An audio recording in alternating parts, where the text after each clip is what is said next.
Bonjour tout le monde, j'espère que vous allez bien. Aujourd'hui on se retrouve pour discuter de mes découvertes et de mes favoris du mois d'octobre. Il y a eu beaucoup de sorties make-up ces derniers temps, courant septembre et courant octobre. Donc j'ai pas mal de choses à vous présenter. J'ai également ressorti d'anciens favoris que je me suis régalée d'utiliser ce mois-ci. Donc je vais vous présenter tout ça. Comme toujours dans ce genre de vidéo, pensez à me partager vous quelles sont vos découvertes et vos favoris du mois d'octobre. Je vous attends dans les commentaires pour papoter un petit peu de tout ça. Je ne vais pas m'attarder plus longtemps sur l'introduction, sinon cette vidéo va durer 100 ans, donc je passe tout de suite à la présentation des produits. Je vais commencer par la catégorie lèvres. Tout d'abord, je voulais vous parler de deux rouges à lèvres sans transfert de chez Sephora, que j'ai beaucoup porté ce mois-ci. Pourquoi? Parce que c'est vraiment le genre de teinte assortie au make-up que je porte en ce moment. Donc tout d'abord, on a la teinte 76, qui est un joli nude marronné, avec quand même des sous-tons un petit peu pêche et à la fois un petit peu rose. J'aime vraiment beaucoup cette teinte. Et en un petit peu plus soutenu, j'ai porté beaucoup la teinte numéro 41 qui est un petit peu plus sombre, qui tire un petit peu plus vers le rouge. Cette teinte là j'aime beaucoup la porter quand je fais quelque chose de très léger sur les yeux avec un petit trait de liner, quelque chose d'assez clair, et quand j'applique après cette teinte ça apporte tout de suite quelque chose d'un petit peu plus soutenu à mon maquillage sans être trop foncé non plus. Je peux le porter en journée, je peux le porter en soirée, vraiment j'adore cette teinte et j'adore ces deux là.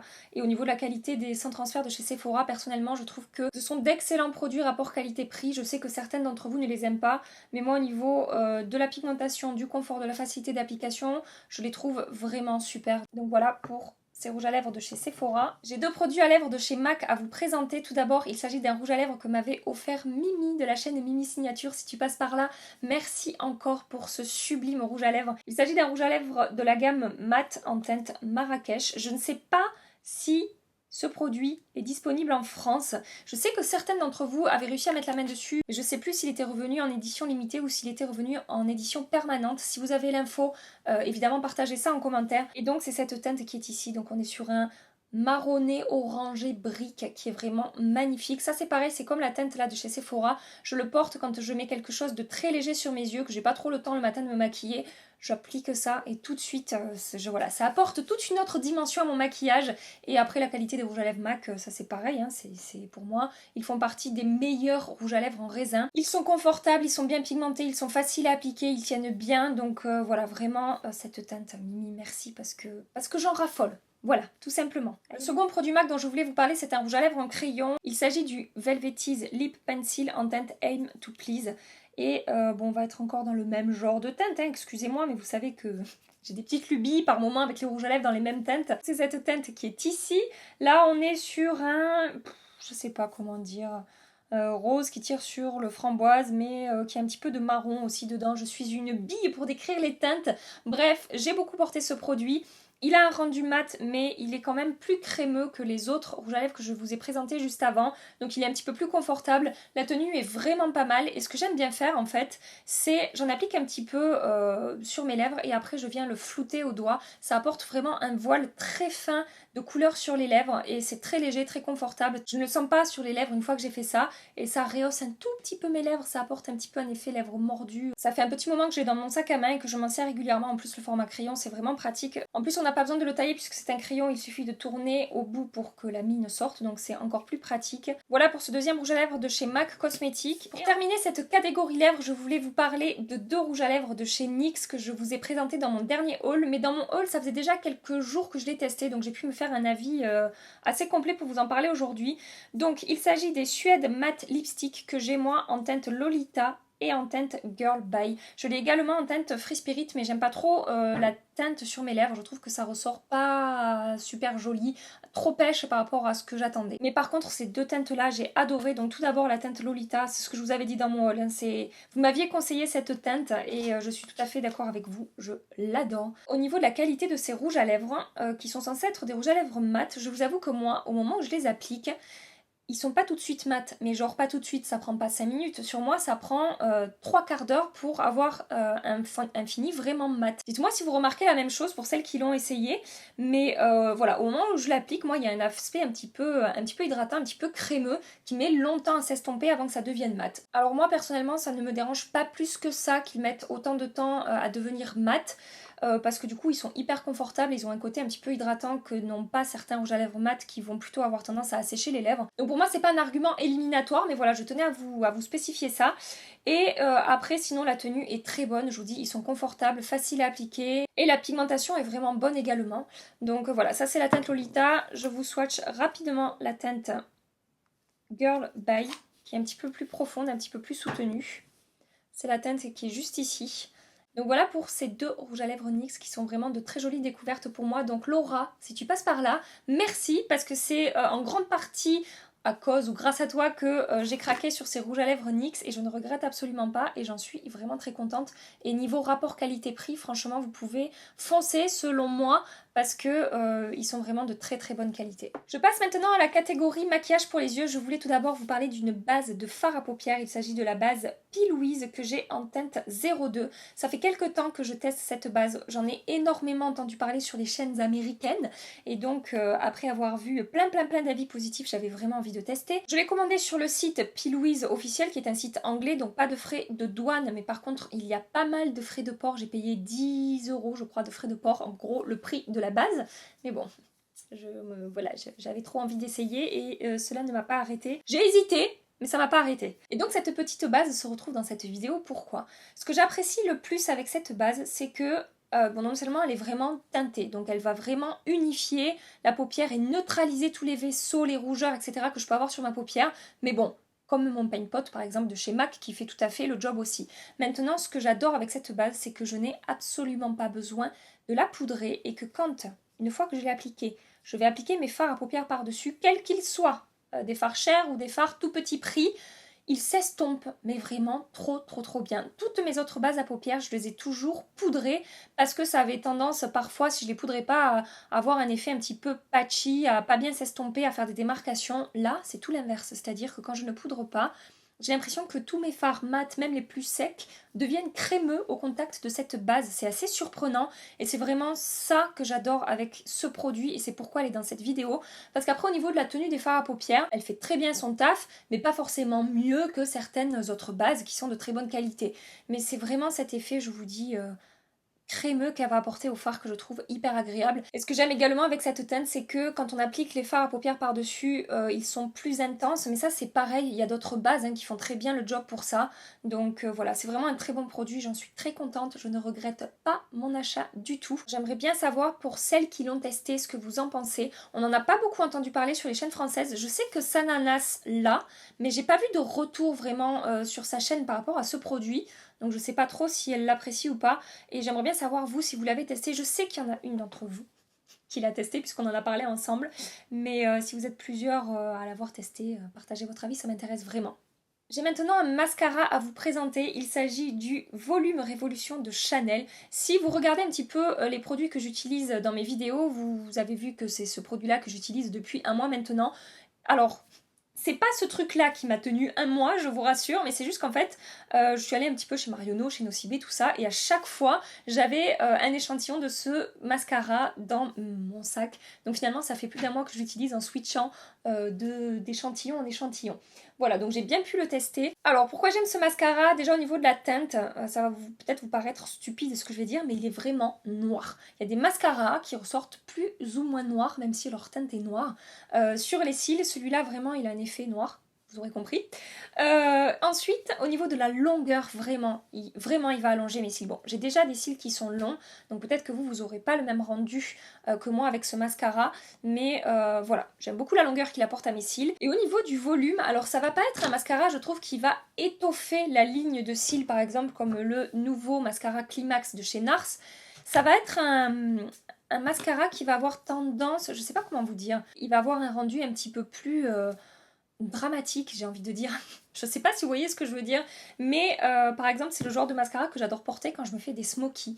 Parce que voilà, il va avoir un rendu un petit peu plus intense, un petit peu plus chargé et vraiment il fait super bien son taf. Maintenant, si vous aimez vraiment avoir les cils hyper bien séparés, hyper bien étoffés, je ne vous le conseille pas. Et au niveau de la tenue, je valide également. Alors après, quand je l'ai porté, des fois 15 heures d'affilée, j'avais un petit peu de transfert sur mon arcade sourcilière ici, mais vraiment très légèrement.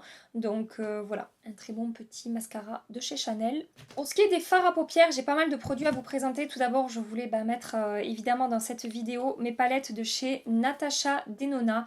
Personnellement, j'en suis très contente. Je sais qu'elles ne font pas l'unanimité. Certains d'entre vous ont été déçus, certains d'entre vous trouvent le packaging cheap, etc. Je contredis pas, chacun son avis. Maintenant, moi, au niveau de la qualité des fards à paupières, j'en suis vraiment super contente. J'ai fait toute une vidéo au sujet des produits Natasha Denona que je vais vous présenter aujourd'hui. Si vous ne l'avez pas vu, je vous l'accroche ici si vous voulez voir les produits en action. Après avoir découvert cette palette, j'en ai acheté une seconde que je vous ai présentée dans mon dernier haul. C'est cette palette-ci. Donc là, on est sur la teinte 08 et là, on est sur la teinte 04. Et ces deux palettes-là, j'en suis super contente. Les fards se travaillent très bien. Je trouve la pigmentation très bonne. Les mats, j'ai jamais testé de mat comme ça. Alors apparemment, on ne retrouve pas cette qualité-là de mat dans toutes les palettes. Je ne sais pas puisque moi j'ai testé que ces deux-là.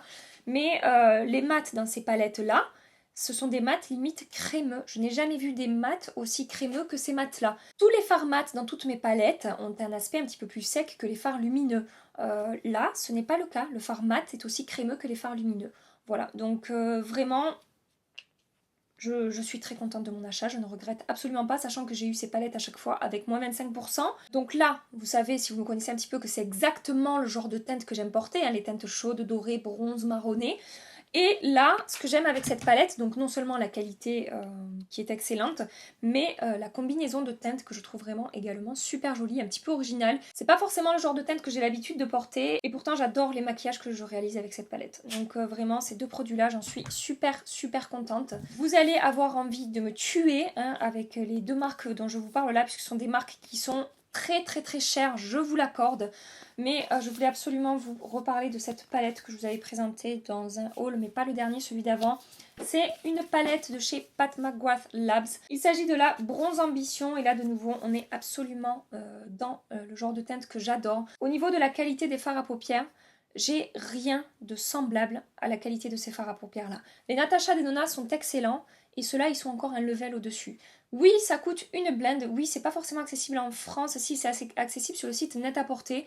Cette palette coûte 60 €. Je sais, c'est n'importe quoi. Mais je vous jure que la qualité est géniale. Maintenant, est-ce que vous en avez absolument besoin? Non. On trouve très bien d'autres palettes à petit prix, par exemple, qui font très bien le job. Hein. Voilà, c'est tout. C'est juste que je suis passionnée, que j'adore le maquillage et que je me suis fait vraiment un cadeau avec ces deux palettes, parce que j'en ai une autre que je vous avais présentée bien avant, de cette marque là. Pour celles qui, à la suite de mes vidéos, ont testé ces palettes, vous êtes nombreuses à m'avoir fait des retours ultra positifs sur les produits, et vous êtes nombreuses à m'avoir dit: "Eh Gabi, t'as vu, ils ont sorti 3 nouvelles palettes dans cette gamme là." Je sais, j'ai vu, les 3 sont magnifiques. Je vais pas encore craquer, c'est voilà, je vais attendre un petit peu, mais c'est dur. Si vous avez testé ces palettes, évidemment partagez votre avis en commentaire, que je puisse voir si on est d'accord ou pas. J'ai une palette de chez Urban Decay maintenant à vous présenter, qui est un grand classique de chez Urban Decay. J'ai ressorti ces derniers temps ma Naked Heat, tout simplement. Voilà, qui est une palette avec des tons ultra chauds que j'adore. Ça faisait un petit moment que je l'avais pas ressorti, ma Naked Heat, et elle est vraiment super. Si vous cherchez une palette avec des tons chauds, vous pouvez y aller, parce qu'on est sur une valeur sûre avec cette palette. On a des mats, on a des lumineux, on peut faire des maquillages de jour, de soirée, chargés, pas chargés. On a tout ce qu'il faut. Voilà, dans ce genre de teinte. Elle est vraiment complète et j'aime beaucoup cette palette. Très rapidement, dernier produit que j'ai beaucoup porté ce mois-ci, donc j'étais obligée de vous en reparler. Le Scattered Light Glitter Eyeshadow de chez Hourglass en teinte Smoke. Voilà, tout simplement. Je ne me passe plus de ces petits produits. Alors je sais, ils sont très durs à trouver, ils sont quasiment épuisés partout. Est-ce que c'était une édition limitée ou pas? Je sais pas. Je crois pas. Si vous avez l'info, je vous demande plein de choses aujourd'hui, hein. Plein. Mais n'hésitez pas à me dire si vous avez l'info. Est-ce qu'ils vont revenir en stock ou pas? Est-ce que c'était une édition limitée ou pas? Mais vraiment, ces produits... On peut avoir le maquillage le plus simple du monde, on rajoute ça sur la paupière et le maquillage est transformé. C'est la métamorphose du maquillage. Voilà, donc vraiment, ces petits fards de chez Hourglass, merveille.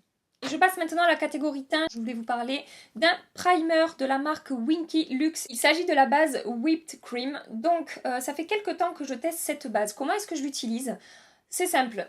Je mets d'abord ma base Origins sur tout le visage. Encore et toujours ma base Origins, hein. Je pense que vous aurez compris que je l'aime. Et sur ma zone T, enfin même pas sur toute ma zone T, c'est-à-dire sur mes ailes du nez ici où mes pores sont un peu apparents, et sur mon menton, J'applique ça et ça va lisser ma peau, mais vraiment lisser ma peau. Je me débrouillerai pour faire une vidéo où j'applique ce truc-là et que je vous montre la moitié de mon visage avec ça et l'autre moitié sans ça, que vous puissiez voir la différence. Après, j'ai pas des pores ultra marqués, ils sont un petit peu apparents ici, mais sur ma peau ça fait vraiment un super travail. Et ce qui est assez original, c'est qu'on est vraiment sur une texture crémeuse comme de la chantilly en fait. Ce truc là porte très bien son nom hein, au niveau de la texture, c'est vraiment comme de la crème fouettée en fait, voilà. Je l'ai acheté suite aux vidéos de Tati qui raffole de ce produit là, mais je sais qu'elle aussi elle applique d'abord un primer sur tout son visage et ensuite elle vient lisser sa peau avec ça. Et j'en suis super contente, je l'ai eu avec moins 25%, donc c'était 25 € moins 25. C'est pas hors de prix, c'est pas donné non plus, je vous l'accorde, sachant qu'on a 13 grammes de produits là-dedans. Ok. Ok, c'est un peu cher. Oui, il n'y a que 13 grammes, mais avec un tout petit peu de produit, j'arrive vraiment à étirer la matière. Il en faut très peu pour faire son visage, parce que ça m'est arrivé, hein, je l'ai essayé sur tout mon visage aussi pour voir un petit peu ce que ça donnait, mais ça sert à rien. Je préfère vraiment l'appliquer très localement sur mes pores, et vraiment, j'en mets une micro-miette et ça suffit pour recouvrir ces zones-là. Voilà, donc vraiment très jolie découverte et j'utilise quasiment tous les jours depuis que je l'ai découvert, j'en suis vraiment très contente. Ces derniers temps, j'ai ressorti un produit de chez Too Faced, il s'agit du bronzer Sweetie Pie. Si vous aviez vu à l'époque, ça commence à faire un petit moment maintenant que cette collection est sortie, j'avais fait une ou deux vidéos sur cette collection-là de chez Too Faced et j'avais adoré ce bronzer et j'adore toujours autant ce bronzer et je l'ai ressorti ces derniers temps. Pourquoi j'adore ce bronzer? Parce que déjà, il a un effet hyper naturel sur la peau. Au niveau de la texture, ils se font très bien à la peau, il n'y a pas d'effet sec, pas d'effet de matière, c'est vraiment très agréable. Et au niveau de la teinte, ce que j'aime beaucoup, c'est que à la fois dans ce bronzer, on va avoir des teintes donc chaudes, marron, un petit peu dorées, et on va avoir également des teintes un petit peu comme du blush, plutôt rose. Et du coup, je trouve la teinte super jolie. Je peux l'appliquer même tout seul, c'est-à-dire que quand j'applique ce produit, c'est ce que j'avais dit hein, quand j'avais fait ma revue à son sujet, c'est que je peux n'appliquer que ce bronzer et ça aura un petit peu en même temps un effet de blush, ça va un petit peu réveiller mon teint et c'est vraiment super joli. Le seul petit hic moi que je trouve personnellement avec ce bronzer, c'est que il est vraiment très parfumé. C'est un petit peu entêtant, heureusement ça disparaît dès qu'on l'a appliqué, mais pour celles qui n'aiment pas les produits parfumés, je pense pas que ça vous convienne. Mais sinon c'est vraiment un très joli bronzer. Et quand j'ai pas utilisé celui-là, j'ai utilisé, vous le sentez venir? J'ai utilisé la poudre de chez Natasha Denona, qui est la Contour Sculpting Powder, que j'ai en teinte 01 Light. J'ai énormément utilisé cette poudre depuis que j'ai découverte. Ce que j'apprécie beaucoup avec cette poudre, c'est que non seulement à la fois elle va réchauffer un petit peu le teint, puisqu'on n'est pas que sur du froid. Quand on l'applique, il y a un petit côté chaud quand même qui ressort. Et en même temps, elle est parfaite pour sculpter le visage et apporter un petit peu de dimension au maquillage. La poudre est vraiment très fine, la pigmentation pour moi est parfaite. Je pense qu'il y en a qui trouveront que la pigmentation est pourrie, mais moi j'aime vraiment construire petit à petit mon teint. J'aime pas les produits trop pigmentés pour le teint, je pense que vous le savez. Et donc voilà, la texture se travaille très bien, très facilement. Ça estompe sans faire de démarcation. Le rendu du coup par rapport à la teinte et à la pigmentation est super naturel sur ma peau. Et j'en suis vraiment très contente. Je vais rester du coup sur ma lancée Natasha Denona. J'ai encore deux produits de la marque à vous présenter. Tout d'abord l'highlighter. Je n'ai quasiment porté que ça ce mois-ci. C'est pour ça forcément qu'il est dans cette vidéo. Pourquoi j'apprécie cet highlighter? Comme je vous avais dit dans la vidéo où je vous ai présenté la marque, c'est un highlighter qu'on peut vraiment moduler. Je peux avoir un effet hyper naturel avec ce produit et je peux en même temps construire quelque chose avec une belle intensité. Il ne va pas accentuer la texture de ma peau. Ils se font très bien à la peau et voilà. Et en ce moment j'aime bien les rendus naturels un petit peu sur les highlighters et c'est également pour ça que j'ai beaucoup porté ce produit parce que le rendu peut être super subtil avec une lumière vraiment naturelle sur le teint et voilà, vraiment je suis très contente de ce produit. Si vous l'avez testé, partagez votre avis évidemment. De toute façon, tous les produits là que je vous présente, si vous avez déjà essayé, j'aimerais bien que vous partagiez votre avis en commentaire. Et toujours chez Natasha Denona, je voulais également vous parler de ce duo blush que moi j'ai apprécié. Alors, j'ai quelque chose à vous dire. J'ai eu quelques retours de certaines d'entre vous qui ont testé dans cette gamme-là les blushs qui sont mat et qui ont été très déçus par la pigmentation. Sachez que je n'ai pas testé les mats. Moi, c'était un blush lumineux. Cette teinte-là sert tout simplement à fondre et à estomper les bords de cette teinte-là. Donc forcément, au niveau de la pigmentation, c'est pas extraordinaire, c'est pas quelque chose qui va ressortir sur mon teint. Mais moi, au niveau de cette teinte-là lumineuse, au niveau de la pigmentation... il n'y a aucun souci quoi, vraiment pas. Après, c'est pas les blushs les plus pigmentés que j'ai, mais en même temps, moi, c'est exactement ce genre de pigmentation-là que j'apprécie. Et donc, je ne rencontre aucun problème, moi, avec cette teinte-là. Le blush travaille très facilement, le rendu est très naturel. Si je veux un rendu très naturel au niveau de l'highlighter, j'ai même pas besoin d'appliquer d'highlighter parce que cette teinte-là se suffit à elle-même au niveau de la lumière. Et j'aime beaucoup en fait le fait qu'il y ait cette teinte-là pour estomper, parce que ce que je fais souvent quand j'applique du blush, c'est qu'après, je reprends une poudre libre et je viens un petit peu fondre les bords pour qu'il y ait un effet justement encore plus fondu à la peau. Donc là, justement, avec ce blush-là, il y a le blush et il y a la poudre qui permet de fondre le produit. Et je trouve ça vraiment super, je suis vraiment contente de ce produit. Mais faites attention aux teintes mates et faites attention aussi si vous adorez les blushs ultra pigmentés. La fille qui en fait pas trop, je pense pas que ça vous convienne. Voilà, j'en arrive au dernier produit que je voulais vous présenter. Aujourd'hui, j'ai ressorti un blush de chez Milani. Il s'agit du Color Harmony en teinte Rayon Fruité 04. Je vous ai déjà parlé plusieurs fois de ces blushs, mais il m'arrive de temps en temps de les ressortir et de me dire mais qu'est-ce que ces blushs sont jolis, avec un très très bon rapport qualité-prix.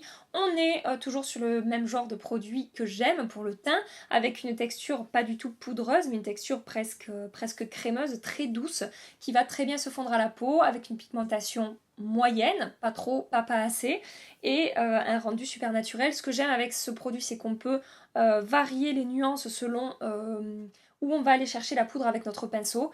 Et voilà, j'adore ce blush. Je vous ai fait un petit swatch ici. Vous voyez, par rapport au blush Natasha Denona, le blush Milani est encore moins pigmenté. Et pourtant je l'adore. Donc d'ailleurs c'est un petit peu le même genre de teinte, peut-être pour ça aussi que j'ai adoré le porter, peut-être que j'ai une petite lubie là avec ce genre de teinte rose un petit peu fraîche. Bref, je me rends compte que j'ai vraiment un grain des fois. Cette vidéo touche donc à sa fin. Si elle vous a plu, comme toujours, pensez à liker cette vidéo avant de partir et pensez à vous abonner à ma chaîne pour ne rien manquer de la suite de nos aventures YouTube. En attendant ma prochaine vidéo, je vous fais des milliards de bisous. Prenez soin de vous et à très bientôt. Bye bye. Allez, on enlève. Parce qu'on est con. Oh putain. C'est beau, hein? Oh là là, mais quelle horreur. Pas possible. Ce truc-là porte... Ce truc-là porte... Oh putain! La numéro 04 de chez Anastasia. N'importe quoi.